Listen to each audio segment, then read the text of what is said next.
시작해 볼까요? 오늘 우리 5가죠, 5가? 챕터 5. 우리 율법은 아니구나. 5가가 네.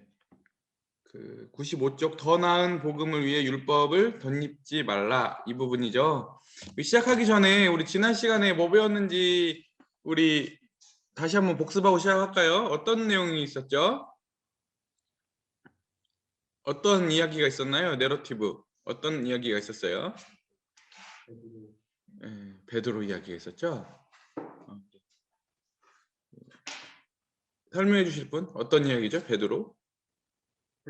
베드로가 유대인인데 이제 이방인 그리스도인과 같이 식사를 하다가 이제 바울 이제 유력한 이 형제들이 온다는 소식을 들으니까 이제 빨리 황급히 막 자리를 떴잖아요. 식사하다가 그랬는데 바울이 그것에 대해서 단지 그거를 잘하고 못하고가 아니라 복음이 이제 잘못 이제 그 자리에서 복음이 잘못되었다 뭐 이런 식으로 말해서 표현이 생각이 안 나는데 네. 네. 지난 시간에 그 안디옥에서 있었던 이야기였죠. 안디옥에서 바울이 베드로가 이제 안디옥 교회 성도들과 식사를 하고 있었는데 그때 예루살렘 교회에서 온 특히나 야고보하고 관련돼 있는 이렇게 그 형제들이 왔다는 유대주의적 그런 성향을 가지고 있는 형제들이 왔다는 얘기를 듣고 황급하게 그 자리에 식사를 하다가 피하잖아요. 근데 베드로가 바울이 베드로의 그 일을 놓고 심하게 책망을 하거든요. 왜냐하면 그 일로 인해서 오히려 복음이 가렸다. 왜냐하면 그 베드로의 그 행위 하나로 인해서 아마도 그 바나바도 시험에 들었고 당시에 있었던 그 안디옥 교회에 있는 성도들도 우리가 하나님의 가족이 되고 내가 구원을 받고 그분께 용납이 되려면 뭔가 율법을 준수해야 되나? 내가 할례를 받아야 되나? 오히려 베드로의 그런 식사를 피하는 행동을 통해서 오히려 복음이 가릴 수 있는 그런 오히려 베드로는 아마도 그런 갈등을 피하기 위해서 그렇게 했을 거라고 보여졌지만 실제로는 그의 결정과 그런 행동이 오히려 주님의 복음을 이제 가리는 그런 내용이 있어서 베드로가 그런 부분들을 바울이 베드로의 그런 부분들을 책망했다 이런 내용이었습니다. 맞아요. 네. 그럼 오늘은 어떤 부분이냐면요. 오늘 갈라디아서 3장 있는 부분이에요. 3장 1절부터 14절까지인데 아까 제목이 뭐였냐면 더 나은 복음을 위해 율법을 덧입지 말라라는 거잖아요. 근데 제가 예전에 봤던 이 책의 번역은 뭘로 되어 있냐면 뭘로 되어 있는지 아세요? 결코 흘리지 마라 이렇게 되어 있어요. 결코 흘리지 마라. 무슨 말이냐면 이거를 좀 내가 봤을 때 번역을 조금 더 저한테 번역을 하라고 했으면 엿바꿔 먹지 마라 뭐 이렇게 번역했어요. 엿바꿔 먹지 마라. 이 엿바꿔 먹는다는 무슨 뜻인 줄 알아요? 진짜 좋은 거를 가지고 진짜 어이없는 거 하고 바꾸는 걸 얘기하는 거거든요. 여기는 예전 책에서는 결코 흘리지 마라라고 번역이 되어 있는데 제가 번역한다고 하면 엿바꿔 먹지 마라. 예. 왜 그런지에 대해서는 그 이야기를 통해서 읽어보면서 우리들이 배워보도록 하겠습니다. 읽어주세요. 네. 네, 제목 더 나은 복음을 위해서 율법을 덧입지 말라. 네, 어리석도다 갈라디아 사람들아 누가 너희를 깨다냐. 3장 1절에서 5절에 놀라운 주장이 나온다. 그리스도인들이 많이 놓치지만 그들에게 절대적으로 필요한 내용이다. 바울이 2장 후반부에 말했듯이 구원받으려면 도덕적인 노력이나 율법을 그만 의지하고 한마디로 율법에 대해서 죽고 그리스도께서 이루신 일을 신뢰해야 한다. 그러면 매사에 동기가 완전히 새로워진다. 하나님을 위해 살게 된다. 복음은 하나님 나라에 들어가는 관문이다. 그런데 이제 바울은 복음이 훨씬 그 이상임을 보여준다. 우리는 복음으로 구원받을 뿐만 아니라 복음으로 성장한다. 바울은 시작만 믿음으로 하고 성장 과정은 행위로 한다고 말하지 않는다. 칭의만 아니라 성화도 그리스도를 믿음으로 말미암는다. 우리는 평생 복음을 떠날 수가 없다. 그게 바울이 3장 1절에서 5절에 하는 말이자 나아가서 3장과 4장 전체의 주제다. 3장 6절에서 14절까지에서는 성경으로 이를 논증한다. 3장 15절에서 25절에서는 법정 유언을 예로 들어서 주제를 강조하면서도 복음에 기초한 삶에서 하나님의 율법이 차지하는 역할을 논한다. 3장 26절에서 4장 20절까지에서는 입양의 비유로 하나님 집의 한 식구가 되는 특권을 설명한다. 끝으로 4장 21절에서 31절까지 다시 성경으로 돌아가서 아브라함과 그의 두 아들을 살펴보면서 두 장의 여러 가닥을 하나로 매듭을 짓는다. 예수님이 아니, 십자가 아니 여기까지. 우리가 계속 지금까지 계속 검토했던 게 그거였잖아요. 뭐였냐면 복음은 동기를 바꿔다 놓는다는 거죠. 네. 지난 시간에 제일 강조됐던 게 하나님을 기쁘시게 하는 것. 그 전까지는 나를 기쁘시게 하는 삶이었다고 하면 이제 진짜 복음을 내가 접하게 되고 예수 그리스도에게 내가 굴복하게 되면 동기가 이제는 약간 온통 내가 다른 사람을 위하는 것조차도 가서 보면 나를 위하는 그런 삶에서 이제 진짜 하나님을 기쁘시게 하고 또 이웃을 사랑할 수 있는 그런 지점으로 그 동기가 완전히 바뀌더라.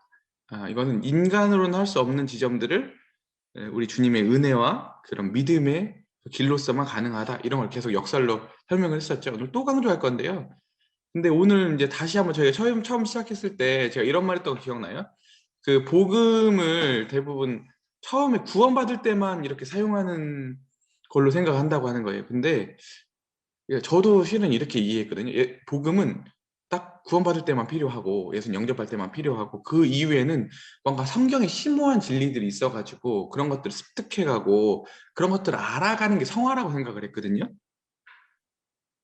근데 저도 실은 그 신앙생활을 나이가 어리지만 저는 이제 모태 신앙이잖아요. 거의 그죠? 어렸을 때부터 그 어머니 따라서 계속 신앙을 오래 해왔는데 처음엔 그런 오류가 있었는데 지금 신앙생활을 나름대로 어리지만 그 오랫동안 해온 결과는 뭐냐면 진짜 복음을 더 깊이 알아가는 거, 복음의 정신을 더 알아가는 거,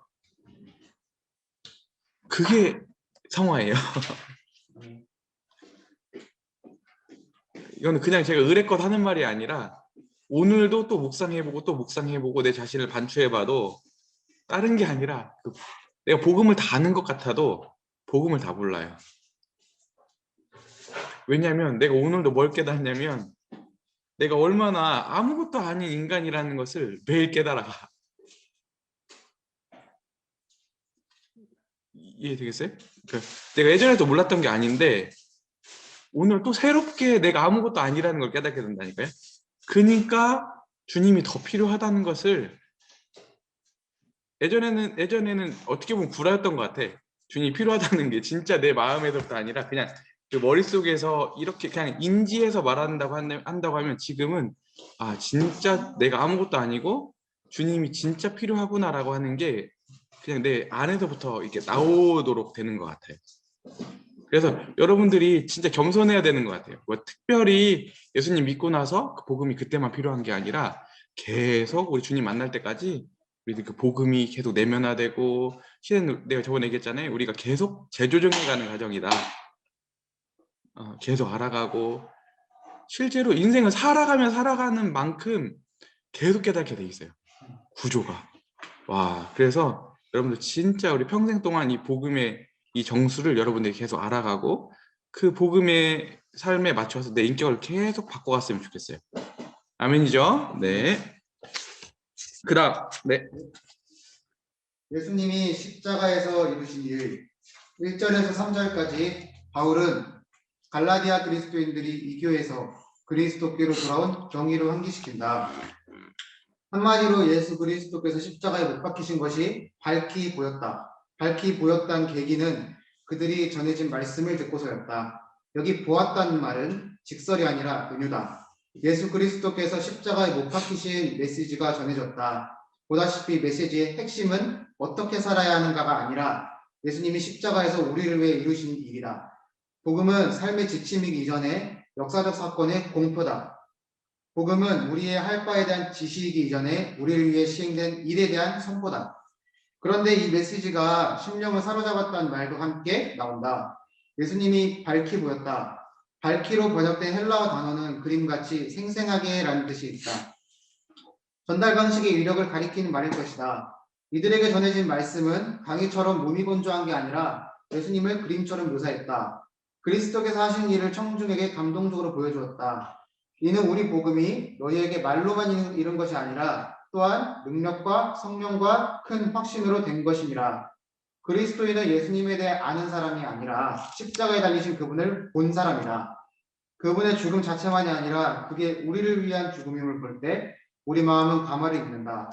그분이 우리를 위해 이루신 일의 의미를 깨닫는다. 그리스도께서 우리를 위해 이루신 일이 합리적으로 분명하게 전달되어 마음을 감화할 때 구원이 이루어진다. 바로 갈라디아 교인들에게 있었던 일이다. 그들은 듣고 믿었다. 2절과 3절은 대구를 이룬다. 바울은 반복법으로 요점을 강조했다. 믿음과 율법의 행위를, 그리고 성령으로 시작함과 육체로 마침을 각각 대비했다. 복음을 믿는다는 말은 그리스도에 대한 주장에 단지 동의하는 게 아니라 율법을 지켜 구원을 얻으려는 시도를 그만둔다는 뜻이다. 바울이 3절에 쓴 마치겠느냐라는 단어는 에피텔레오라고 하고 완성을 뜻한다. 그는 지금 통상적인 인생 행로를 말하고 있다. 우리는 다 자아의 완성을 지향한다. 하나님과 자신과 남들에게 받아들여지려고 한다. 그래서 자신의 노력을 믿고 도덕적, 직업적, 관계적 성취를 통해서 그 목표를 이루려고 한다. 그런데 바울은 복음을 듣고 믿으면 그런 방식을 남김없이 버린다고 말한다. 즉 우리는 율법의 행위와 육체로 마치려는 시도를 버린다. 그리스도인이 되기 전에는 우리도 온갖 방식의 개인적인 노력을 믿어서 자신을 완성하려고 했다. 그러나 그리스도를 믿으면 혁명이 일어나 자신을 완성하기 위해 믿는 대상이 완전히 바뀐다. 제임스 프록터의 옛 찬송가에 그것이 잘 압축되어 있다. 사망의 행위 주 발 아래 내려놓고 오직 주 안에 영광 중에 온전히 서리. 갈라디아 교인들은 그림처럼 생생한 그리스도의 복음을 믿은 결과로 성령을 받았다. 그리스도로 말미암아 오직 은혜로 받는 구원을 믿으면 성령께서 우리 삶 속에 들어오신다. 바울이 말하는 중생은 복음을 믿는 일과 밀접하게 직결된다. 예수님은 우리가 성령으로 거듭난다고 말씀하셨고 야고보와 베드로는 하나님의 말씀으로 새로 태어난다고 했다. 둘은 불가분으로 얽혀 있다. 성령님은 복음을 떠나서 역사하지 않고 복음은 성령의 능력이 나타나는 통로이자 방식이다. 오늘 우리가 복음을 생각하면 대부분 어떻게 생각하냐면, 그러니까 틀린 건 아닌데 성경에서 말하려고 하는 관점하고 좀 다른 부분이 있어요. 뭐냐면 우리 그 비행기 있죠. 비행기는 아무데나 뜨거나 질 수가 없죠. 뭐가 있어야 돼요? 활주로하고 궁항이 있어야 되잖아요. 그죠? 근데 우리는 자꾸 무슨 얘기를 하는 거냐면 비행기를 탔네 이 얘기를 하는 거야. 성경에서는 그 얘기가 아니라 비행기를 근본적으로 뜰 수 있냐 없냐라고 하는 공항이 설치되었다, 공항이 건설되었다, 이걸 얘기를 하려고 하는데 우린 자꾸 비행기를 탔냐 안 탔냐를 얘기한다. 그 말이 틀린 말이 아니라 당연히 공항이 있으면 비행기를 타지만 근본적으로 공항이 없으면 비행기를 못 타잖아. 그러죠? 뜨고 내릴 수가 없잖아요. 성경에는 더 근본적인 변화를 얘기한다니까요. 복음을 얘기할 때 그게 뭐냐면 오늘 아주 제일 중요한 성령이에요. 성령. 뭐라고요? 성령이에요. 성령. 그래서 예수님이 오셔서 도대체 무슨 일 하셨냐 이렇게 물어보면, 자 보세요.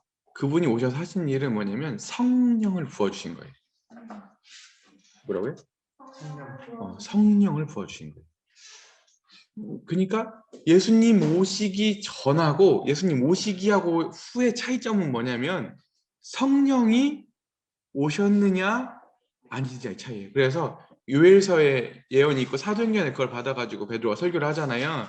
그 설교의 내용이 뭐였어요? 예언이 뭐였어요? 마지막 때에 말세에 모든 육체에게 영을 부어주리니. 중요한 거예요. 이 전까지는 이렇게 성령이 우리 안에 내주하시고 성령하고 우리가 이렇게 교통할 수 있는 시대가 아니었어요. 그러니까 율법 안에서 절망할 수밖에 없었던 이유는 은혜를 받은 백성이었지만 성령이 없었거든. 그러니까 내면에 힘이 없었던 거야. 그건 하나님의 법을 이루어드릴 힘이 없었던 거야. 그러니까 로마서에 보면 어떤 고백이 나오니? 오라 나는 공고한 사람이로다. 이 고백을 할 수밖에 없었던 거예요. 치열하게 했지만. 알겠죠? 근데 이제 예수 그리스도께서 오셔서 이제 새 시대가 열렸어요.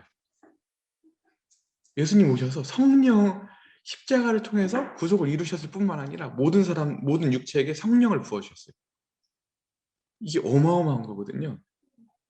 이 전환점을 얘기하고 있는 거예요. 그래서 여기 보면 이런 말 있죠. 맨 아래줄에 보면 복음은 삶의 지침이기 이전에 뭐라고요? 역사적인 사건의 공표이다. 복음은 우리가 할 바에 대한 지시 이전에 우리를 위해 시행된 일의 선포이다.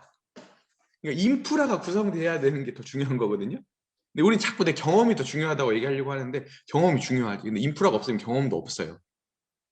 이해되겠어요? 네, 그 얘기를 하는 거예요. 아시겠죠? 네. 그리고 또 하나는 뭐냐면 성령께서 복음이 들려졌을 때 우리는 자꾸 이성적으로 이해로 생각하는데 진짜 성령께서 우리 복음이 전해서 역사하면 마치 뭐와 같으면 그림을 본 것처럼 직접 보는 것처럼 주님을 만나게 되어 있어요. 십자가를 뭔가 이성적으로 뭐 과거, 현재, 미래 이제 다 막 이렇게 논리적으로 뭐 다 한 번에 없어져 이런 이해가 아니라 그 십자가 앞에 서게 된다니까. 하나님 골고다 언덕으로 우리의 심령이 끌려가게 된다니까요. 복음은 그걸 목적하는 거예요. 아시겠죠? 네. 그래서 그리스도께서 우리를 위해 합리적으로 분명히 전달될 뿐만 아니라 뭘 일으키냐면 그 복음이 우리 마음에 감화를 일으키고 구원이 이루어진다라고 하는 거예요. 순서가 아시겠죠? 네. 그리고 또 하나는 뭐냐면 이 갈라디아 교인들이 빠져 있었던 게 뭐냐면 율법의 행위, 그 다음에 육체 이거잖아요. 그러니까 믿음과 율법의 행위가 대조가 되고 성령과 육체가 대조가 되죠. 그리고 나중에 가보면 이런 말 있잖아요. 그 육체로 아니 성령으로 시작하였다가 육체로 마치려느냐, 그 불가능한 일을 성령으로 시작이 됐어. 근데 육체로 할 수 없었던 마음, 할 수 없는 일을 그걸로 네가 완성하려고 하느냐? 이렇게 물어보는 거예요. 시작 자체는 되게 좋았잖아, 그잖아요. 그죠? 불가능한 일 성령으로 가능하게 시작을 했는데 이제 뭐예요? 율법이라고 하는 육체라고 하는 불가능한 걸로 그걸 네가 완성하려고 하느냐? 이렇게 반문하는 거예요. 말이 안 되는 거죠. 발라디아 교인들이 어떤 오류에 빠졌는지 알겠죠? 이제 이걸 더 뒤에 가면 더 설명을 해드리겠습니다. 더 이걸 뒤에 부연 설명을 통해서. 그 다음에 성령님은 복음을 떠나서 역사하지 않고 복음은 성령의 능력이 나타나는 통로이자 방식이다. 그러니까 이게 뭐냐면 항상 성령께서 어떤 사람들이 굉장히 이런 사람들이 있거든요. 복음도 없이 체험을 강조하는 사람들이 있어요. 근데 또 어떤 사람들은 복음은 정말 이렇게 잘 알고 한데 가서 보면 생명력이 안 느껴져. 딱딱해. 근데 진짜 하나님이 역사하실 방법은 뭐냐면 복음이 꼭 전해져야 되고 이성을 무시하진 않아요. 이상이 갇히진 않지만 하지만 그 복음을 통해서 하나님이 역사하시고 그 사람의 마음과 그 사람의 삶과 그 사람의 인격과 그 사람의 존재를 뒤집어 놓는 거죠. 그러니까 두 개가 체험과 이성이 충돌되는 게 아니라 성경과 성령의 역사가 충돌되는 게 아니라 복음과 성령의 역사가 충돌되는 게 아니라 두 개가 같이 역사된다고 하는 거예요. 따로따로 되는 게 아니라 두 개가 충돌되는 게 아니라 아시겠죠? 그래서 우리 항상 그래서 때를 얻든지 못 얻든지 뭘 해야 돼요?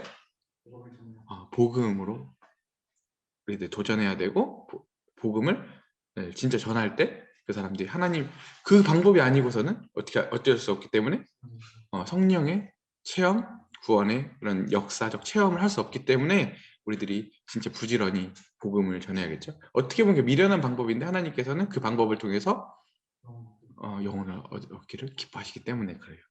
아시겠죠? 네. 그다음 갑시다. 인간의 노력. 그런데 그리스도인들의 삶이 뭔가 달라졌다.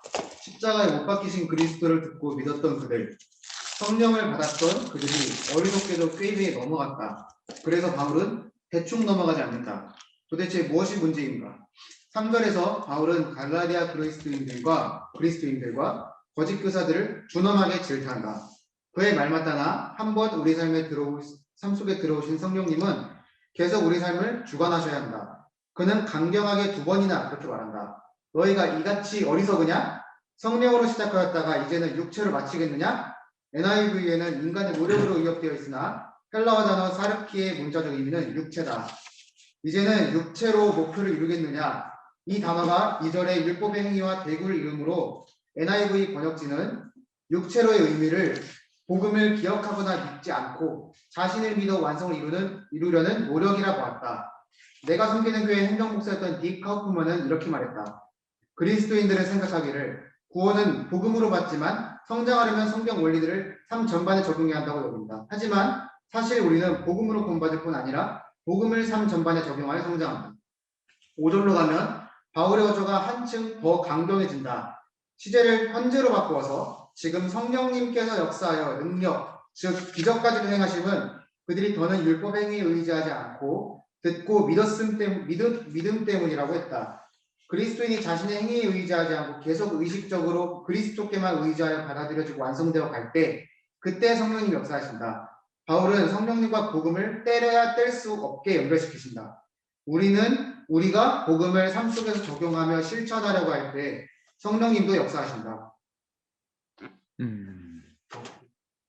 잠시만요. 네. 여러분 오늘 대조를 보면 아까 뭐가 나왔죠? 성령과 육체. 그 다음에 이제 보면 아까 이런 말이 있었죠. 잘 보세요. 율법의 뭐예요? 행위. 그죠? 성령의 아니 잠깐만요. 죄송합니다. 믿고 들음. 듣고 믿음. 이게 뭐냐면 잘 보세요.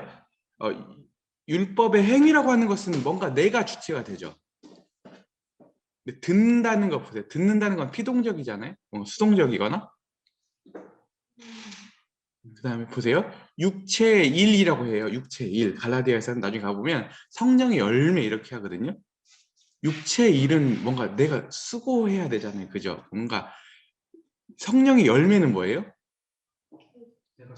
하는 게 아니라 자연스럽게 맺히는 거잖아요. 근데 여기 핵심이 있어요. 왜냐면 오늘 이게 막 연결되진 않지만 잘 들어놓으세요. 이게 단결되는 거라 나중에 가보면 복음은 보세요. 피동이다. 뭐라고요? 복음은 내가 무엇을 하냐 아니냐의 문제가 아니에요. 진짜 중요한 거거든요. 우리는 자꾸 뭐가 하냐 아니냐의 싸움으로 가려고 하는데 무엇을 하냐 아니냐의 문제가 아니야.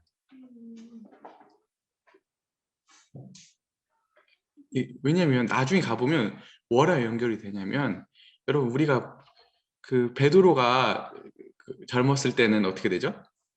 자기 하고 싶은 대로 했잖아요. 근데 주님이 마지막에 부활하시고 찾아갔을 때 네가 젊어서는 네 맘대로 하지만 나중에 어떻게 된다고요?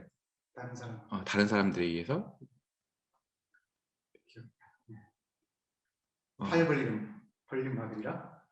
아닌데? 팔 벌려있지. 팔 벌리고 원하지 않는 것을 이뤄가리라. 오케이. 어쨌든 베드로의 삶이 마지막에 가보면 자기 삶대로 가는 게 아니라 끌려가는 인생이 되는 거예요.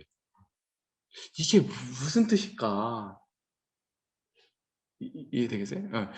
우리의 자아가 이렇게 살아있으면 우리 마음대로 하고 싶어 하거든요. 근데 결국에 복음이 성화라는 지점은 뭐냐면 주님이 인도하신 지점으로 가야 되는 거예요. 근데 율법은 그 지점을 절대 가고 싶지도 않고 못 가. 내 자아가 살아있으면. 되겠어요? 근데 주님이 목적하신 지점은 내가 계획하고 내가 상상하고 내가 목적하는 지점보다 그 수준이 높다고요. 그러니까 우리는 결국 가서 신앙생활 하더라도 그냥 다른 사람한테 폐 안 끼치고 그냥 모범적으로 하고 이게 나쁘다는 게 아니라 이게 다이고 싶거든. 근데 하나님의 목적은 더 커. 우리라고 하는 존재가 하나님의 살아계심을 이 세상에 드러내야 하기 때문에 그 지점이 높아. 근데 그 지점이 고달프기 때문에 우리는 가기 싫은데 하나님이 우리를 그 지점으로 이끌어 가야 하기 때문에 우리가 뭘 배워야 되냐면 피동을 배워야 돼. 이게 좀 어렵죠? 네, 저 설명이 좀 어렵네요. 이해되시겠어요? 내 마음대로 하는 게 아니라 원래 그분께 삶이 내어 맡겨져야 되는 걸 계속 연습하는 거예요. 복음의 시작 자체가 그렇다니까요. 아멘. 오케이. 그다음 넘어갑시다. 네. 뿌리 뽑아야 할 습성. 갈라디아서를 더 살펴보겠지만 우리가 순종하지 못하고 그리스도의 성품을 담지 못하는 것은 단지 의지력이 부족해서가 아니다. 따라서 더 열심히 해서는 이런 실패를 해결할 수가 없는 것이다. 더 열심히 하겠다는 결심은 어차피 자력으로 율법을 지키겠다는 결심에 불과하다. 그보다 우리가 깨달아야 할 것이 있다. 모든 불순종의 뿌리는 행위를 통한 의로 자신의 삶을 통제하려는 우리의 고질적인 습성에 있다. 그리스도인답게 성장하려면 처음 그리스도인이 될 때와 똑같이 계속 회개하며 그런 습성을 뿌리 뽑아야 한다. 즉 우리를 위해서 그리스도께서 이루신 구원의 일을 밝히 보고 자신을 믿어 자아를 완성하는 노력을 벌여야 한다. 십자가에 못 박히신 그분의 복음으로 번번이 되돌아가야 한다. 그래야 새로운 실체, 그분이 이루신 일과 그분 안에서 받은 우리의 정체에 우리 마음이 더 깊이 사로잡힐 수가 있다. 그러므로 단지 이렇게 기도해서는 안 된다. 주님, 제게 분노의 문제가 있습니다. 주님의 능력으로 제하여 주소서. 용서할 수 있는 능력을 제게 주소서. 사실은 그럴 때마다 자신에게 복음을 적용해야 한다. 바울이라면 걷잡을 수 없는 분노는 우리 삶이 복음에 합당하지 못한 결과라고 말할 것이다. 즉 처음에는 예수님을 구주로 받아들였으나 이제 그분 대신 다른 무엇이 사실상 우리의 구주가 되었다는 뜻이다. 그리스도를 소망과 선으로 믿어야 할 우리가 이제 다른 데서 소망을 찾고 있다. 성취감과 만족감을 다른 방식으로 얻으려고 하고 있다. 분노를 그냥 하나님이 없애주시기를 바라거나 무조건적으로 의지를 통해 물리치려 할 게 아니라 이렇게 물어야 한다. 내게 분노와 용서하지 않는 마음이 있다면 무엇이 그렇게 만든 것인가? 성취감과 소망을 얻고 가치 있는 존재가 되려면 꼭 있어야만 되겠는데 지금 내가 박탈당하고 있는 것, 그것은 무엇일까? 되게 깊은 분노는 이런 문제 때문에 생겨난다. 내가 무엇보다도 알라를 원한다면 내 삶을 힘들게 하는 사람에게 화가 날 수도 있다. 내가 타인의 인정을 숭배한다면 인기와 존중을 얻으려는 내 노력을 어떤 식으로든 꺾어놓는 사람에게 분노할 수 있다. 안락과 인정과 통제가 사실상의 구주이고 그것이 막히면 우리는 분개한다. 분노를 더 열심히 직접 통제하려고만 하는 것은 해답이 아니다. 스스로 의롭게 여기는 태도와 그리스도께서 다 이루신 일을 기뻐하지 않는 태도를 회개해야 한다. 그것이 바로 분노의 뿌리이기 때문이다. 우리 심령이 십자가에 못 박히신 그리스도를 보면 성령님께서 우리 안에 역사하여 사실상의 구주를 참 구주로 바꿔주신다. 그리하여 분노의 뿌리가 시들어진다. 아까 육체라는 말 있었죠. 육체. 그죠? 육체. 육체가 무슨 말이냐면 이게 몸이 육체가 아니에요. 이걸 원에서는 좀 다르게 말하는데 이걸 플래시라고 뭐라고요? 플래시. 이건 우리 몸이고 여기서 말하는 육체는 사르스. 뭐라고요? 사르스. 이게 무슨 뜻이냐면요. 초자연적인 도움이 없이, 그러니까 아까 성령, 여기 말하는 성령, 초자연적인 도움이 없이, 연결 없이 스스로 하려고 하는 인간 편에서의 시도. 근데 그게 왜 문제가 되냐면, 잘 보세요. 우리 인간은 자원 자체가 제한적이기 때문에. 이해되겠어요? 도움이 없이, 성령의 도우심 없이, 초자연적인 은혜가 없이 절대 그 일을 못하는 인간의 스스로 그 자원이 없는 게 문제예요. 이해되겠어요? 예. 그러니까 그걸 하려고 하니까 문제가 생기지. 갈 수도 없으려니와 해도 지치고, 하면 할수록 망가지고, 나중에 하면 할수록 자신에게도 그렇고 타인에게 있어서도 계속 이게 파괴적인 거예요. 아시겠죠? 그 다음에 또 하나는 뭐냐면 이제 뿌리 뽑아야 할 습성, 이 분노에 대한 부분인데, 분노. 이 부분은 제가 조금만 더 이따 설명해 드릴게요. 이 부분도 중요한 부분이라, 예, 제가 이거 되게 핵심으로 생각하는 부분이라 조금 더 읽고 설명해 드리도록, 아브라함의 읽고 설명해 드리도록 하겠습니다. 아브라함의 의. 이제 바울은 우리에게 아브라함을 소개한다. 구절과 잘 연결되지 않는 것 같지만 사실은 묘수다. 알다시피 바울은 지금 유대주의자 교사들의 주장에 맞서고 있다. 그들은 너희가 그리스도를 믿으니 좋은 일이다만 하나님께 계속 받아들여지려면 너희도 유대인처럼 살아야 한다고 말한다. 그런데 유대인의 시조는 아브라함이다. 이스라엘 민족이 시작된 시점은 하나님이 이스라엘의 조상 아브라함에게 그의 후손이 큰 민족을 이루어 하나님의 복을 받고 그분이 주신 땅에 살리라고 약속하시던 그때였다. 그 아브라함을 바울은 논고의 증인으로 소환한다. 이방인 그리스도인들에게 그는 아브라함을 생각해보라. 유대주의자 교사들이 정말 너희를 끼웠음을 이 유대인의 조상을 보면 알 수 있다고 말한다. 왜 그런가? 아브라함이 하나님을 믿음에 그것을 그에게 의로 정하셨기 때문이다.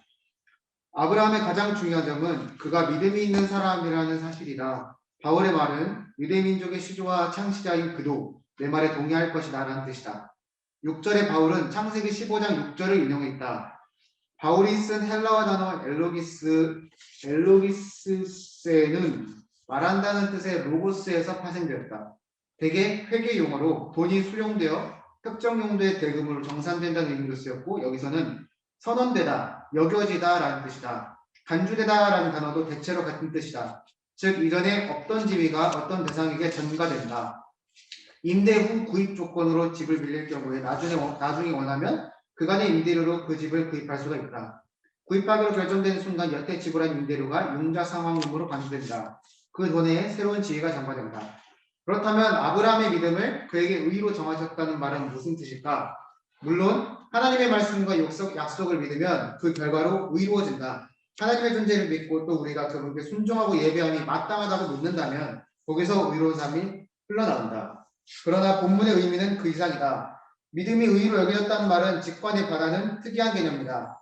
하나님이 아브라함의 믿음을 의로 정하셨다는 성경 말씀은 그분이 그를 대하실 때 마치 그가 의롭게 살고 있는 것처럼 하셨다는 뜻이다. 많은 주석가가 창세기 15장 6절에 함축된 놀라운 의미를 배격하며 아브라함의 믿음 자체가 하나님을 기쁘시게 하는 의의 한 형태라고 주장했다. 그의 믿음이 순종의 행위자 일종의 의라서 하나님의 은총을 받게 합당했다는 것이다. 그러나 본문에서는 그의 믿음이 곧 의라고 하지 않고 의로 여겨졌다고 되어 있다. 더글라스 문은 다음과 같이 말했다. 창세기 15장 6절과 똑같은 문법 구조가 쓰인 다른 구절들을 비교해보면 이런 결론이 나온다. 아브라함의 믿음을 의로 여기셨다는 말은 본래 그의 것이 아닌 의를 그에게 전가하셨다는 뜻이다. 하나님은 의로 정하심으로써 우리에게 법적 지위를 부여하신다. 사실은 마음과 행동이 여전히 불의한데도 정말 의로서 정죄당하지 않은 사람처럼 대하신다. 이렇게 우리는 의롭다함을 얻는다.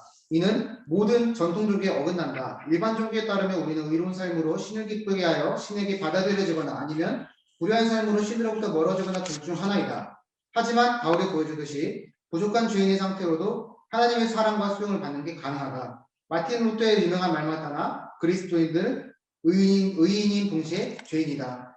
로마서에서도 바울은 하나님이 경건하지 않은 자를 의롭다 하신다고 똑같이 말했다. 의의를 정답받는 그 시점에 우리는 아직 죄인이다. 의로운 지위가 주어짐은 우리 마음이 특정한 수준의 복종과 예배에 도달했기 때문이 아니다. 삶을 깨끗이 정리해야 의가 전가되는 게 아니다. 거꾸로 우리는 아직 죄인일 때 칭의를 받는다.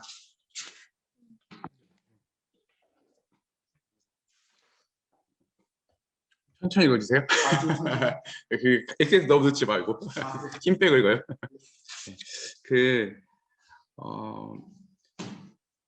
처음에 보면 미안합니다. 좀 꺼줄래? 더워서. 항상 실은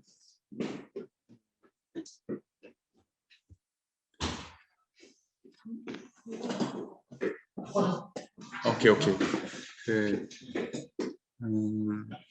이 갈라디아 교인들이 얼마나 큰 오류에 빠졌냐면요. 잘 보세요. 그들이 철저히 예수 그리스도로 말미암는 이 복음에서 떠나서 이 율법을 더해서 완성한다고 하는 이야기는 무슨 얘기가 같은 거냐면 갈라디아 교인들은 출신이 어디예요? 유대인이에요? 이방인이에요? 이방인이죠. 유대인들이 아니잖아요.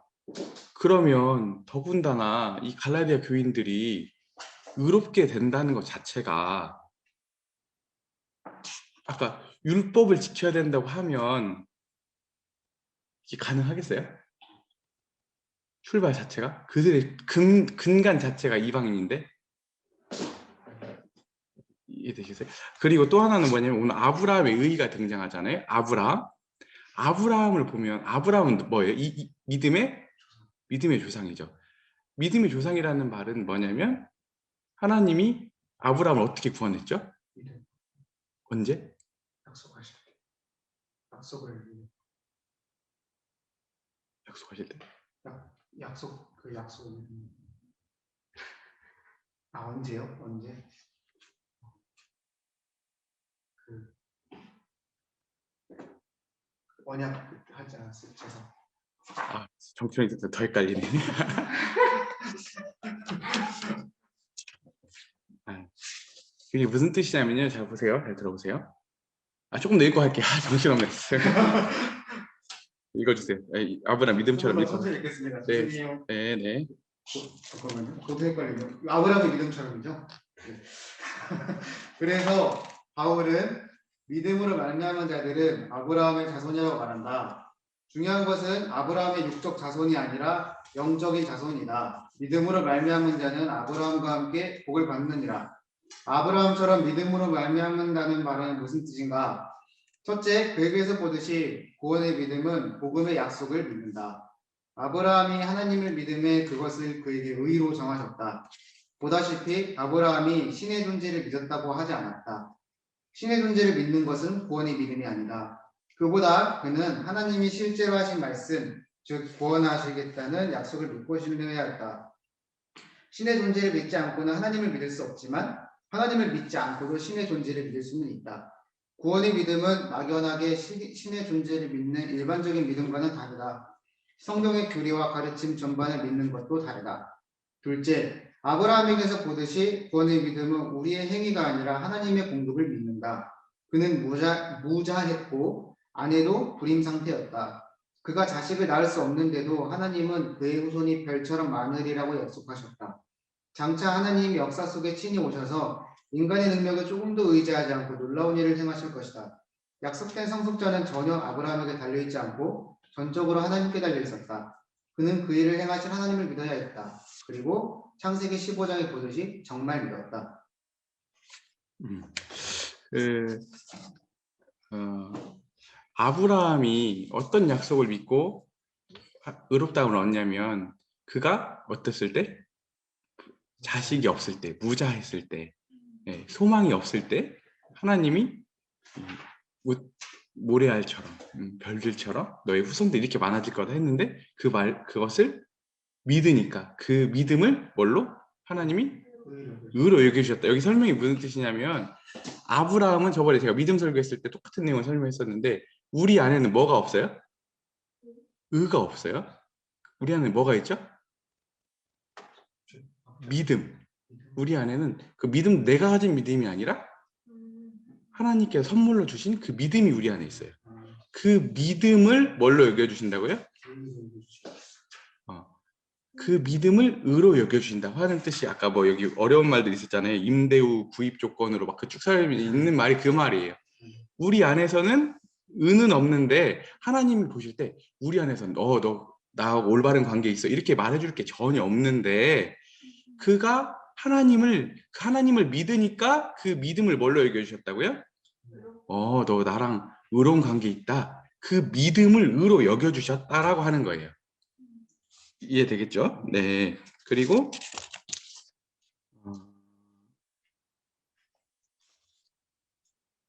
또 하나는 뭐냐면 약속된 상속자는 전혀 아브라함에 달려있지 않고 어디에 달려있었다고요? 전적으로 하나님께 달려있었다. 좀 더 읽고 설명해드릴게요. 두 종류의 사람 읽어주세요. 네. 두 종류의 사람, 아브라함은 믿음이 있는 사람이었다. 그러나 다른 삶의 길도 있다.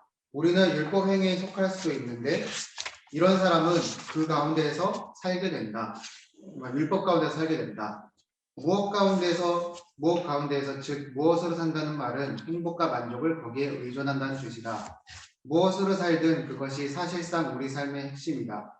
우리의 의미와 자신감과 기준이 거기에서 나온다.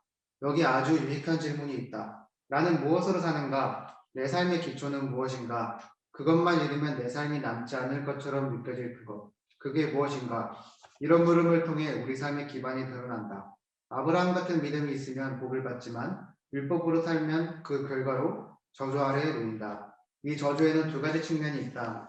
우선 신학적으로 누구든지 나는 율법을 지켜 구원받을 수 있다고 말하는 사람은 율법의 명령을 대면할 각오가 되어 있어야 한다. 하나님을 온전히 사랑하려면 율법을 온전히 지켜야 한다.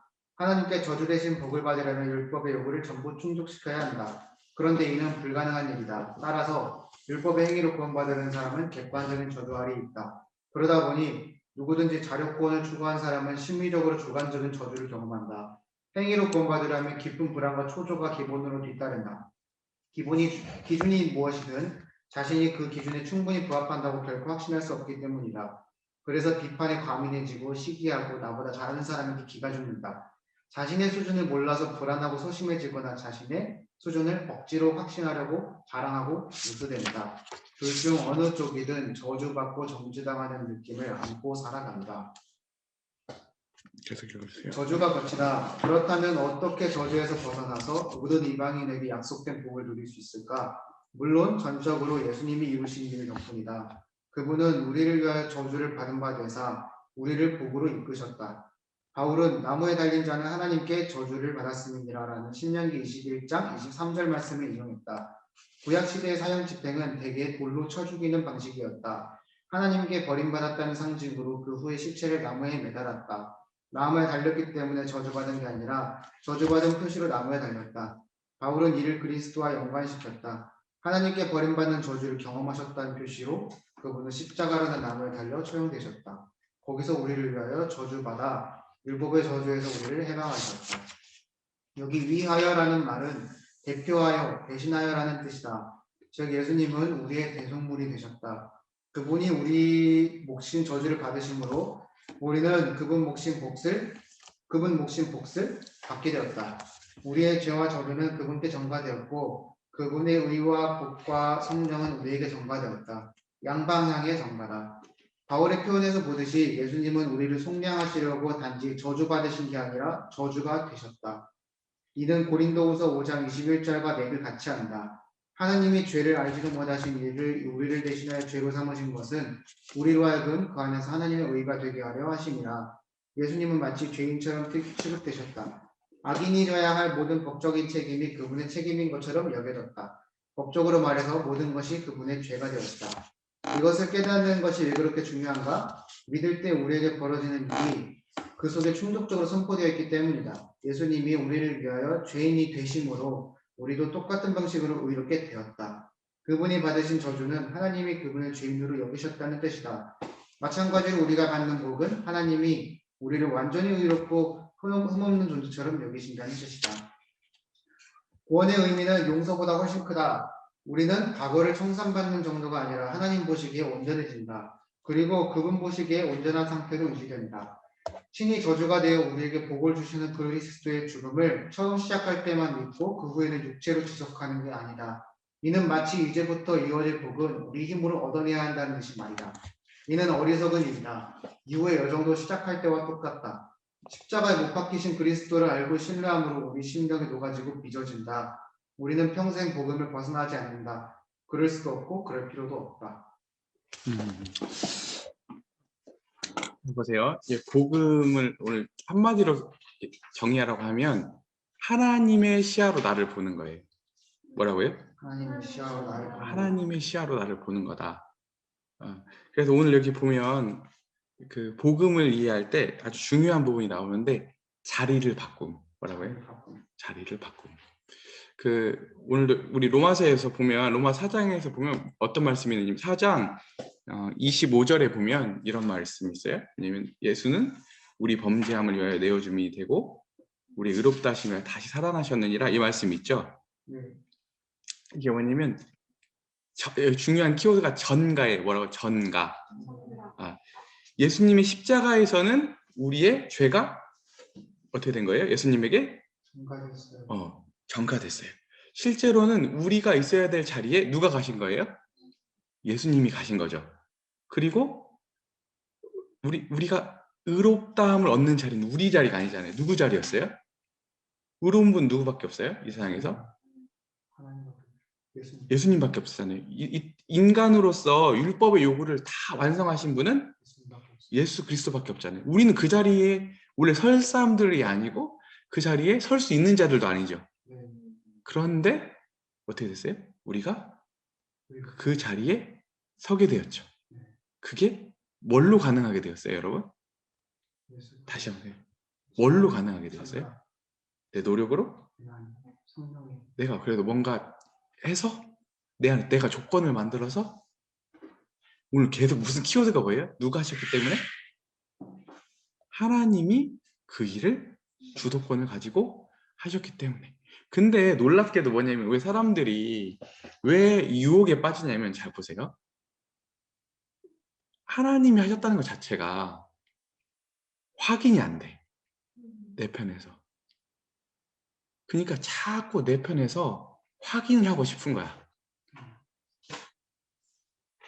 내가 하나님 앞에 인정받고 있고 하나님 앞에 사랑받고 있고 내가 구원받았다고 있는 것을 자꾸 확인하고 싶은데 여기 설명이 이하면 뭐냐면 자꾸 다른 사람하고 비교해서 우리 인간이 할 수 있는 수단은 그것밖에 없어. 근데 성경에서는 뭐냐면 그걸 버리라고 하는 거예요. 그것을 버릴 때 자유롭게 된다고 하는 거예요.